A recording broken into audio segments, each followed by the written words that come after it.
What is going on, YouTube? It's been a while. Haven't done any videos in quite a while. This whole COVID thing and the weather, I mean, that doesn't help situation here. So today I am at the Olinger Eastlawn Cemetery here in Aurora, Colorado. I am here to visit a couple people that I was able to find some information on. So the first one we're going to go see, her name was Taune Winter. Oh, this is actually her right here.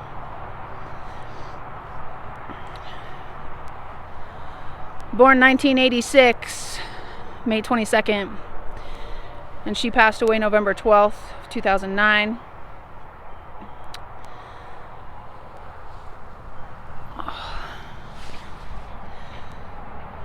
So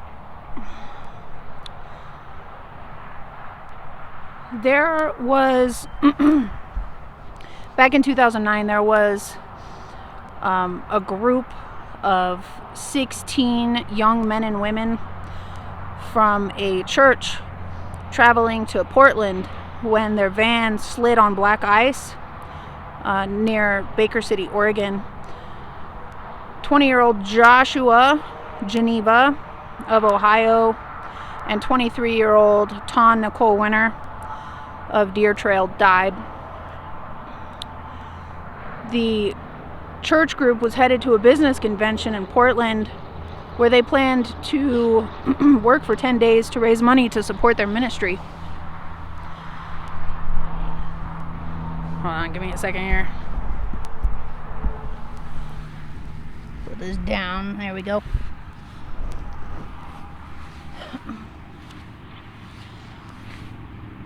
So Taune here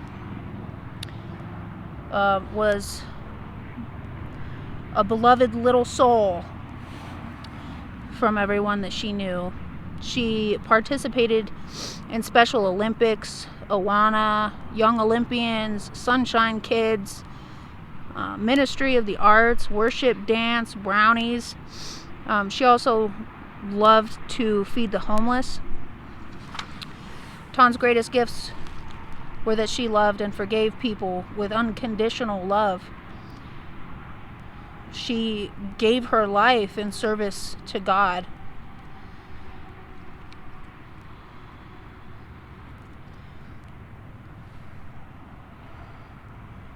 Gone too soon. Let's see what her... I'm not sure if I can read this, but I will try here. So it says, a woman born... Let me see.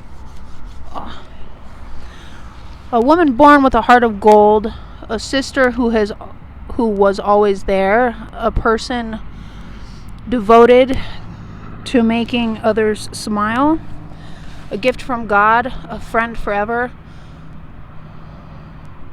a soul filled with only love and compassion, an angel who always puts herself last, a woman who softened hearts and dried tears, a loved one who got us through the past.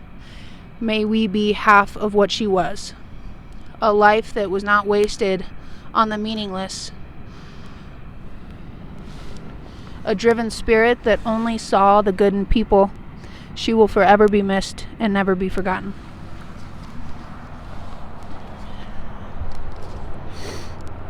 It says here, Dear Taune, my sweet baby, you loved everyone with unconditional love. You served God with all that was within you. You loved me so deeply that my heart will ache for you every minute until we are reunited in heaven someday. I gave you my love, and you gave me so much happiness in return. As a daughter, you became my hero and life's greatest blessing. Save a place for me in heaven. Love, Mommy. Her dad wrote, you showed the power of love of God with your huge life. You are our little girl. You are an angel among us, Taune. We miss you so much. Love, Dad.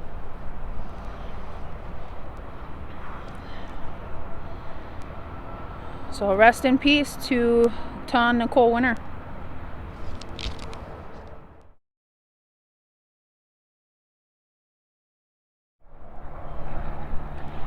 So this man's name is Urocca Guyton. I hope I'm pronouncing his first name properly. He was born December 10th, 1986, died January 28th, 2018. According to police, a group of people was attending a late night event at a nearby strip mall. When they went outside to the parking lot, while outside, a verbal altercation occurred and shots were fired. A man named Kendrick Shaw, who was 26, also died in this shooting in a parking lot area of an East Denver business.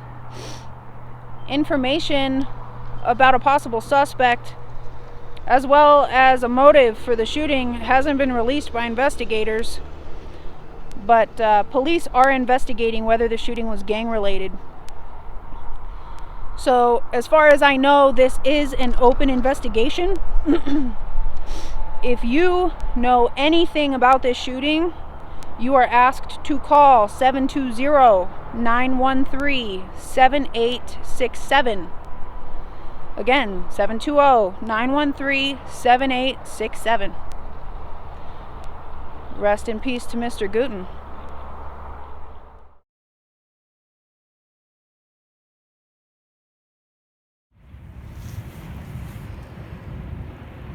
This is Benjamin Lee Brave, born October 22nd, 1984, died May 13th, 2015. He was 30 years old. He passed away as a result of an auto accident. The only thing I could find on his obituary, it just said he was a wonderful father to his 2 daughters.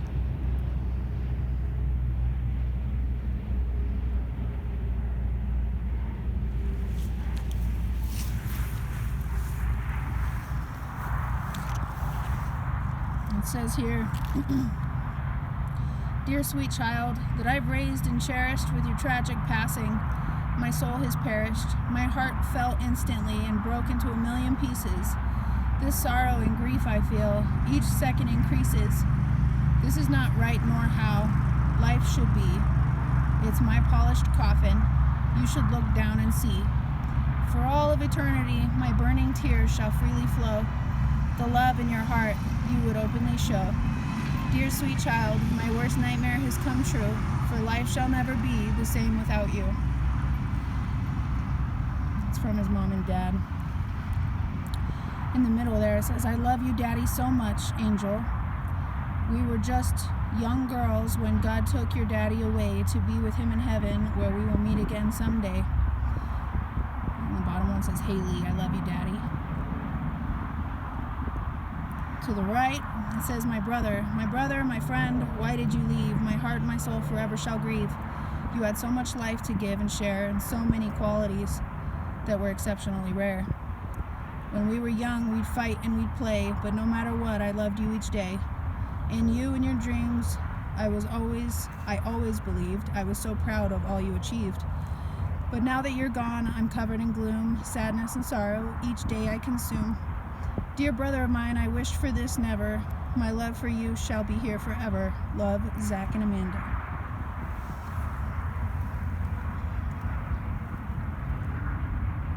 How sad.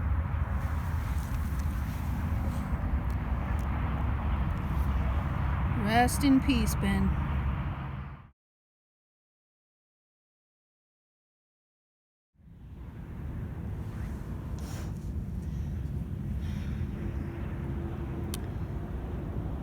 So here lies a young lady by the name of Guadalupe Sanchez, born December 13th, 1990, died April 28th, 2006. She was one of 9 people involved in a 2-car accident that happened on Airport Boulevard and 13th Avenue. Apparently they were street racing. The car carrying Sanchez flipped over 5 times. The 2 people driving the vehicles were released from the hospital and taken into police custody. They may face criminal charges of vehicular homicide and vehicular assault. And then there was just one other person who was hospitalized, but she remained in fair condition. 15-year-old girl out joyriding, having a good time, hanging out with her friends. I'm not 100% sure, but I'm assuming the people driving the car were older.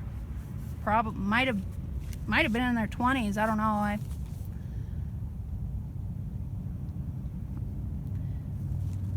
It's just terrible.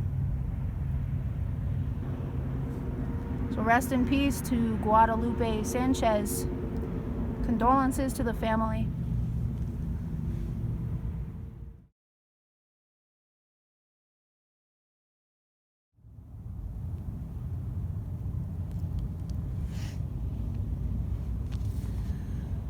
So this is Adam Jonathan Martinez, born August 12th, 1983, passed away October 21st, 2019. So he was 36 at the time of his passing.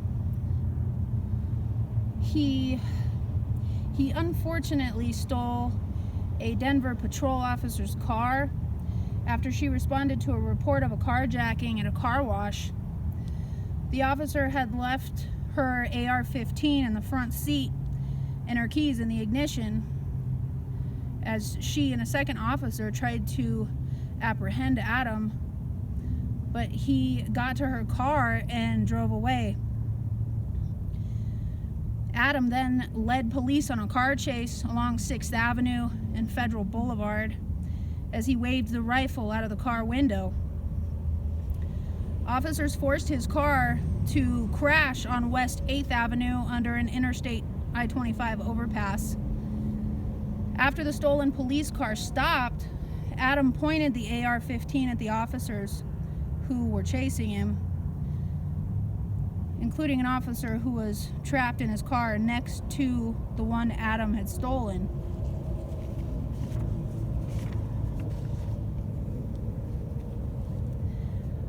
I don't think anybody knows why he did it. You know, he might have been on something, I don't know, drunk maybe.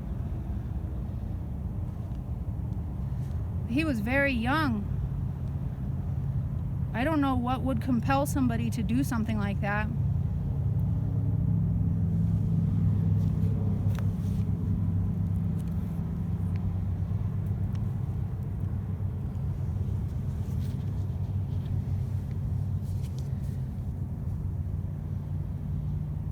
Very sad.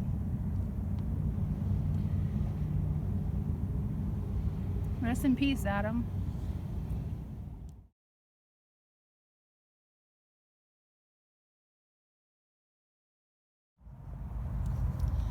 Alright, so this young lady's name, not sure if you can read it.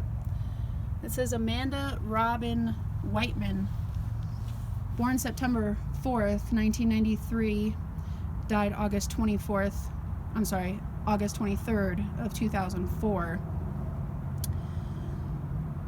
So Amanda here was a borderline asthmatic. She had about 6 instances in an 8-year period where she needed to use a nebulizer.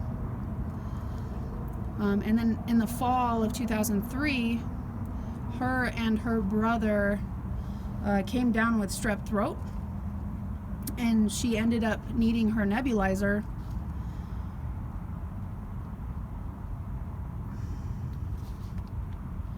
She kept telling her parents how she couldn't wait for school. You know, she didn't have any normal symptoms that would show an asthma attack was coming on. But her parents put her to bed at about 9 p.m., hugged her, kissed her, told her how much they loved her. They wished her happy dreams and that they'd see her in the morning. At about 9:45 p.m., her mother and her father got ready for bed and checked on both children. Their son was sound asleep in his bed, but they could not find Amanda in her bed. Her father found her on the far side of her bed, face down. She had gotten out of bed and straightened her sheets. It appeared if she were going after her inhaler, which was about 4 steps from her bed, but she never made it. The muscles around her lungs constricted and forced the air out. She collapsed, and she could never get air back into her lungs. There wasn't a sound from her to warn her parents that she was in trouble.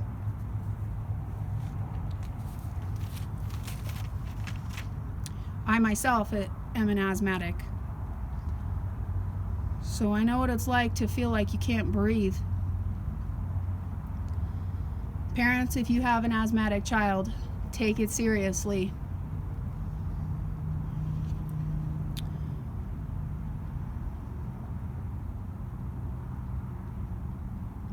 So, rest in peace to this little 9-year-old girl here.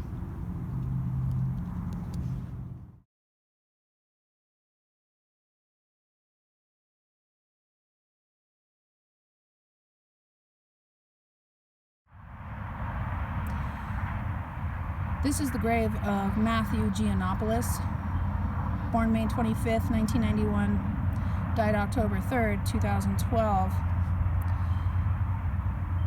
So here's how he described himself, and I quote, "Y'all just hit me up if you're trying to know who I am. Ain't no need to type a lot. I'm a good person, gotten into trouble a few times, now I'm a man. That's all about my paper. That's all you need to know." His favorite quote was from Tupac Shakur, "Only God can judge me," and he was clearly a big hip-hop fan.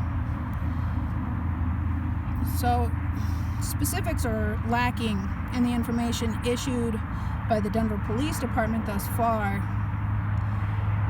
So, according to a DPD detective, officers were dispatched at approximately 6:05 p.m. Upon their arrival, they discovered a man who'd apparently been shot. He was rushed to a nearby hospital where he was pronounced dead.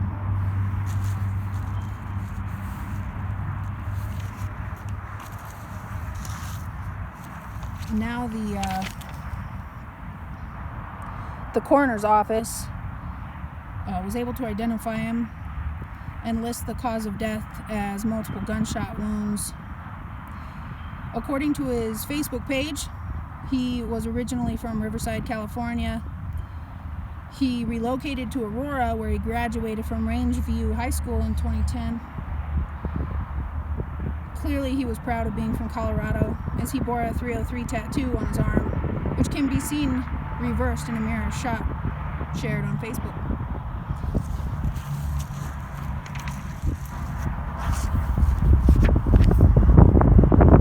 As far as I can see, arrests have not been made in this homicide, and the Denver Police Department hasn't released any additional information.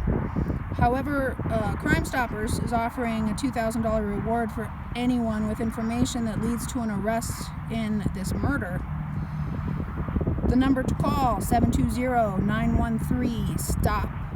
That is 720-913-7867.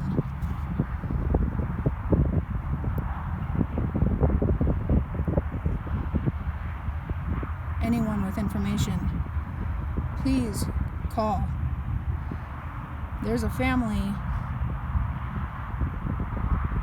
it's been 10 years since this man died, and whoever killed him is out there running around free somewhere. It's not fair. So if you know who did this or anything about this case, call Crime Stoppers, please. Rest in peace, Matthew. Alright, so this next story is about a 15-year-old boy by the name of Jason Gonzalez. So, I'll start from the very beginning. So there was a man by the name of Eric Holloway.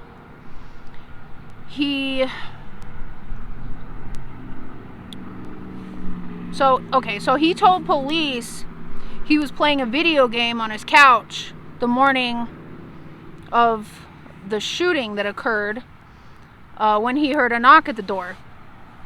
He didn't answer the door because he wasn't expecting anybody. When the knocking continued, he went to the bedroom where his girlfriend Tiffany Ward was and asked if she was expecting anyone. When she said she wasn't, Eric went back to the couch and continued playing his video game. He said he then heard another noise at the door, and when he looked through the peephole, he saw two Hispanic men at his door. One appeared to be trying to cut the screen open. After that, Eric ran into his bedroom and grabbed a .40 caliber pistol and ran back to the door. When he opened the door, the two males, who were both carrying backpacks, fled down the stairs.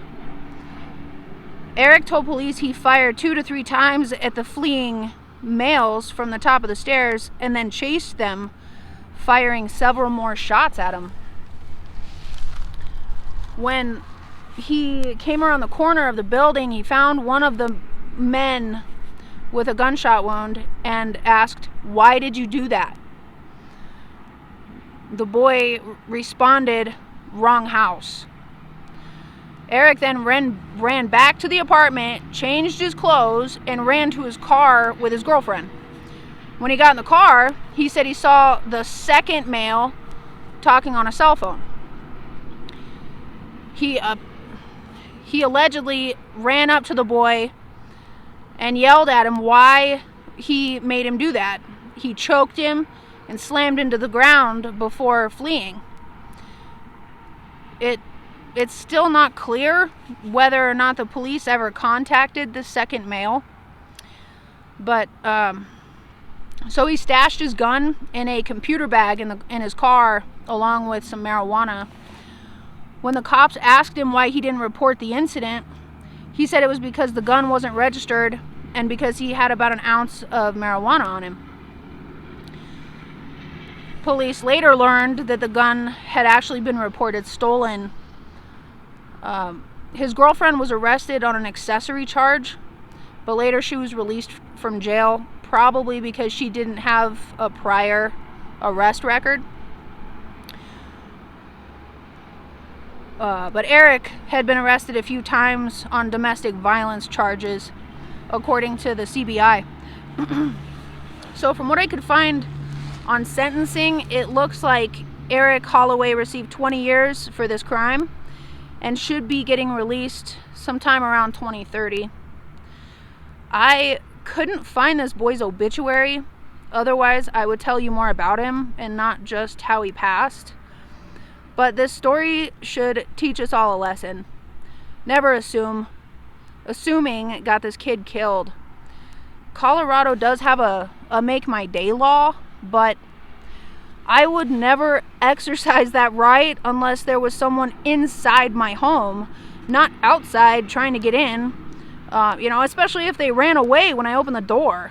At that point, he should have just called the cops and given them his address and the description of the people at the door.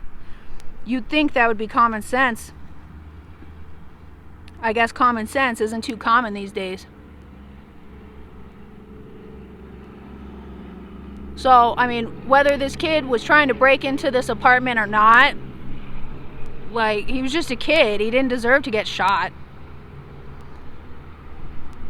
So rest in peace to Jason Gonzalez. My heart goes out to the family.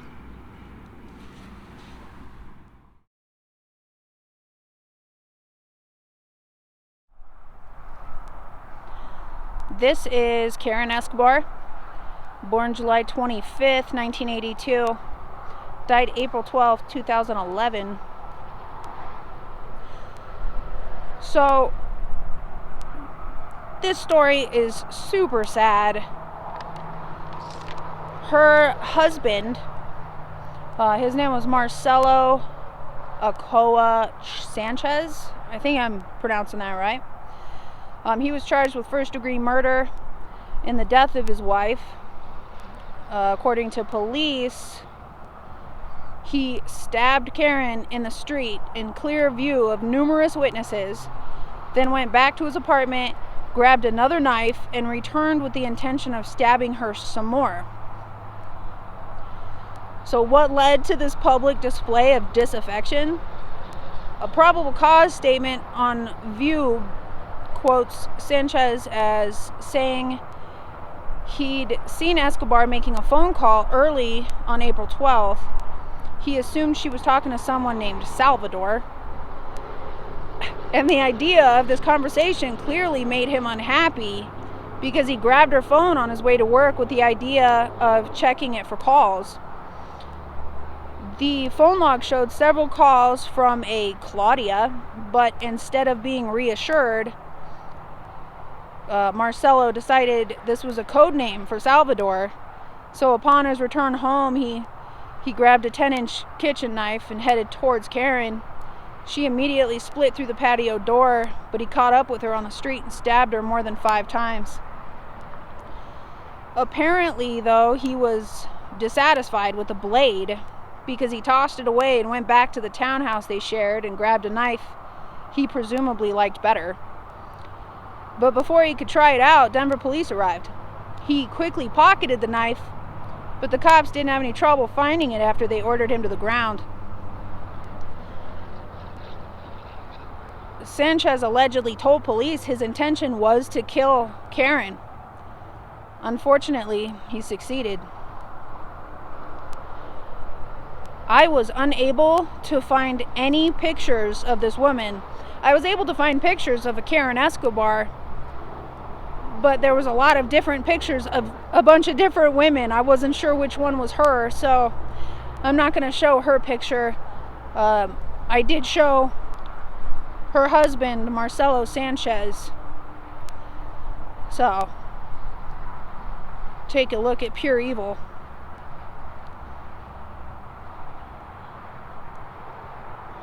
Man, poor lady. Nobody deserves to be killed by the one person that's supposed to love them. And she probably wasn't even cheating on the guy. He was just like paranoid or something. I don't know. That's nuts. So, rest in peace to Karen Escobar.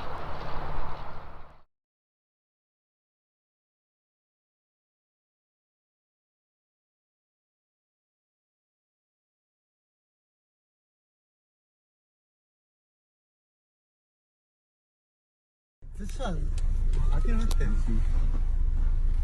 We don't walk around with these. You feel me? Fuck all that. Take off my shoes. You feel me? Take off my shoes. Oh, you give me your own personal shoes? Yeah, go ahead. You rock them. You rock them. Okay. Let me see. You say your daughters and who else? Me, my 2 girls, me and my wife. What you trying to get to eat? All I can give them was sugar water, and I put them to bed. I'm out here late at night trying to wake them up to a real meal. All right, boss. Could you please help a family? I'm trying to get chicken, rice, corn, Kool-Aid, and a gallon of milk from King Supers. All right, man. All right. That's what I'm trying to get to see. I told my wife I wouldn't come home until I had that. And we could wake up the kids and feed them. It was hard looking at them. It was hard looking at them. Oh, my God. Oh, my God. No. It is. Yes, sir. I'm halfway there. You're halfway there. Thank you, sir. And I got me some new shoes. Yes, sir. Go ahead and throw them in the dumpster right there. Yes, sir. Don't have to worry about these no more. Nope. You got something on your feet, nice. Thank you, sir. Thank you for helping my family. I'm halfway there. If I can get someone else to be so nice, I can get home and see them. Yes, sir. Yes, sir. Get home, get them fed, get right. Look, look at you. You stepping. You looking like a pimp now. Look at you. Look at you. You like them? I like them. You like them? I do. All right, boss. I do. Thank you, sir. Yes, sir. And God bless you. for putting me halfway there to feed my family. Yes, sir. God bless you. God bless you. Thank you, sir. God bless you. This is the grave of Derrell Diamond Mitchell. He was born February 28th, 2000. Died August 8th, 2019. The video you just watched was posted to Facebook just a couple days before he was shot multiple times by two brothers named Ishmael and Jorge Leva. These two brothers were only 15 and 16, so their names weren't released at the time. They were both given a 5-year prison sentence, which is absurd to me. If you knowingly and intentionally kill someone, you should spend your life paying for it in one way or another.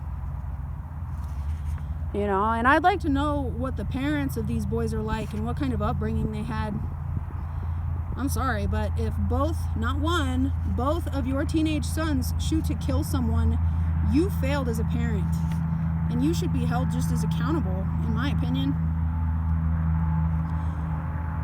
So, these boys will be released sometime in 2024. They'll get to go home to their family and get jobs and buy homes and cars and get married and have babies and be with their families on holidays. And see all of this as a thing of the past. But not Darrell here, and certainly not his family. They will never get to see this young man grow into the man he was meant to be. Him, his mother, and his 4 sisters deserved better. These kids will most likely get out and end up back in before 2030 after one or both of them hurt someone else. You know, if you go to prison and you stay defiant the whole time, you won't learn anything other than how to become a good criminal. So rehabilitation doesn't matter in a lot of cases. His mom started a foundation called 10 Toes Down in honor of Darrell. 2 days before he passed away, he gave his personal shoes to a less fortunate man along with money. So the family created this foundation to help people in need, giving away free shoes. You can make a donation to help this family and their mission at 10toesdownfoundation.org. So, rest in peace to Darrell. You can also follow 10 Toes Down on Facebook if you'd like to know about upcoming events. Maybe go get some new shoes, support the family. I'm sure they'd really appreciate it.